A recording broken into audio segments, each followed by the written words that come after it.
안녕하세요, 오전입니다.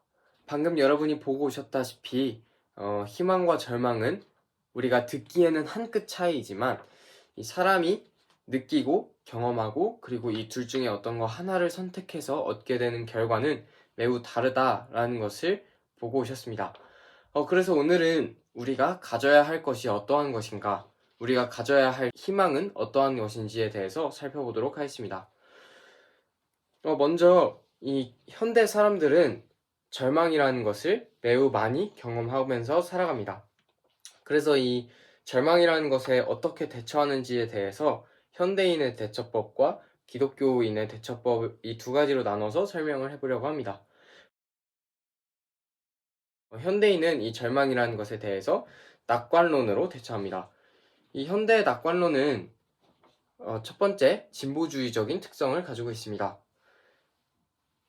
그리고 이 진보주의적인 특성을 현대의 낙관론이 가지고 있지만 이 포스트 모더니즘 시대로 넘어오게 되면서 이 진보의 기준이 모호해졌기 때문에 이 옳고 그름을 판단할 수 없다라고 결정을 내리게 되었습니다.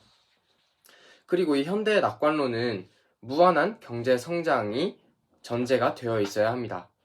이 무한히 경제 성장이 되어야 이 사람들이 절망하지 않고 조금 더 행복하게 살아갈 수 있기 때문입니다. 하지만 지금 우리 사회에서 봤을 때도 알 수 있다시피 이 경제는 무한히 성장하지는 않습니다. 그래서 이 현대의 낙관론은 역경에도 쉽게 무너질 수 있습니다. 그리고 또다시 절망에 빠지게 됩니다. 기독교는 이 절망에 대해서 어떻게 대처를 했을지 알아보도록 하겠습니다. 이 기독교는 절망이라는 것에 있어서 희망으로 대처를 합니다. 기독교가 가지고 있는 희망은 근거가 있는데요. 이 기독교가 가지고 있는 희망의 근거는 하나님이 보여주신 미래입니다. 이 하나님께서 보여주신 미래, 다시 올 그 천국과 다시 올 하나님의 나라, 그것이 근거가 되어서 우리는 그것을 희망하면서 살아가고 있는 것입니다. 그래서 이 기독교의 희망을 가지고 있는 사람들은 절망을 두려워하지 않고 또 죽음도 두려워하지 않습니다. 절망은 다시 일어나면 되는 것이고 죽음 같은 경우에는 예수님께서 십자가에서 돌아가셨다가 3일 만에 부활하심으로써 죽음을 죽음으로 이기셨기 때문에 예수님을 믿는 우리는 죽음을 두려워할 필요가 없게 되는 것입니다. 그리고 이 기독교의 희망에는 4가지 정도의 특징이 있는데요. 첫 번째 특징은 인격적이다라는 것입니다. 이 삼위일체 하나님께서 서로를 너무 사랑하셔서 넘치는 사랑을 우리에게 또 베풀어 주시고 우리가 그 받은 사랑을 살아가면서 서로 간에 베풀면서 인격적인 사랑을 성취할 수 있다라고 하는 것이죠. 그리고 이 기독교의 희망 두 번째는 구체적이다라는 특징을 가지고 있습니다. 이 구체적이다라는 것은 부활 이후에 일어날 일들을 구체적으로 우리에게 말씀해 주셨고 그것이 지금 실제로 이루어지고 있기 때문에 구체적이다라고 할 수 있습니다. 그리고 세 번째 특징은 상상을 초월할 정도로 경이롭다라는 것인데요.